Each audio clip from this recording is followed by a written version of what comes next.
Kay nagsugod naman tag-install sa ato ang mga sanitary line, diri na puta sa pag-install og P-trap. Unsa ang tama nga pag-install og P-trap, no?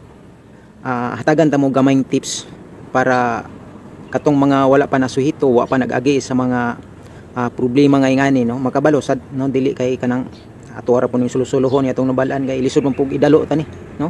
Kay naa pa man gyud daghan nga wa makahibalo sa kadaghan atong mga nagtrabaho aning construction. Una pa gi wa nakahibalo ani labi na tong mga bagkuhan, no? Gawas lang atong mga tirador na mga veterano na kay tan-aw lang mo, no? Wa man ay problema. So daghan na kay kung nainkwentro ani nga daghan kay gareklamo sulod silang CR kay kanang baho lagi unsa man ning wa may nalibang ya baho man kay ni, no? Di ba? Ana ba? So na problema sila kay syempre mahal biya ang tiles nga gitaod nya kanang mao na po'y bakbakon ilisda na pud, no? Di ba? Bayad na pud tag labor, pangalot ang tag-iya sa ulo kay unsao naman ni, no? Anay lang, no? Dili mao ang pagka-install sa tong mga P-trap.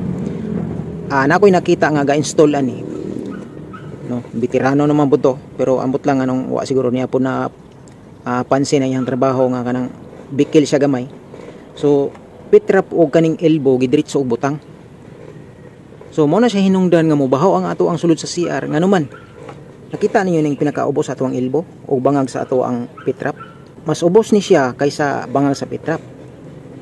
So kung ato ang hunahon pagbutang og tubig dili masirado ang bangag sa P-trap nato kay moawas naman diri kay mas ubos man ni siya.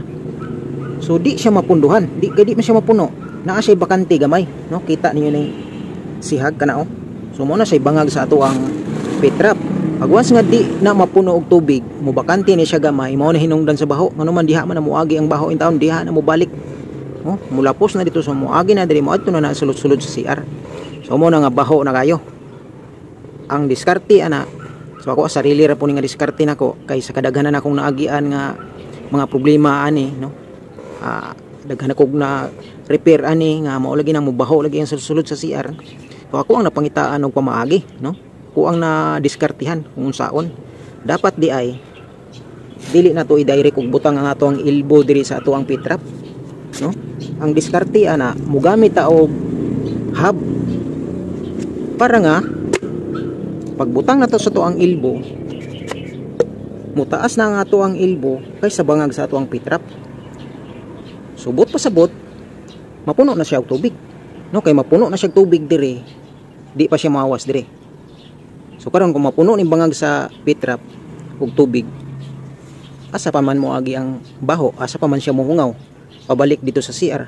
So wala siya kaagian, di na siya mobalik dito sa CR kay napuno naman og tubig. So wala siya hinungdan nga mobuhaw ang CR kay di man mapuno lagi.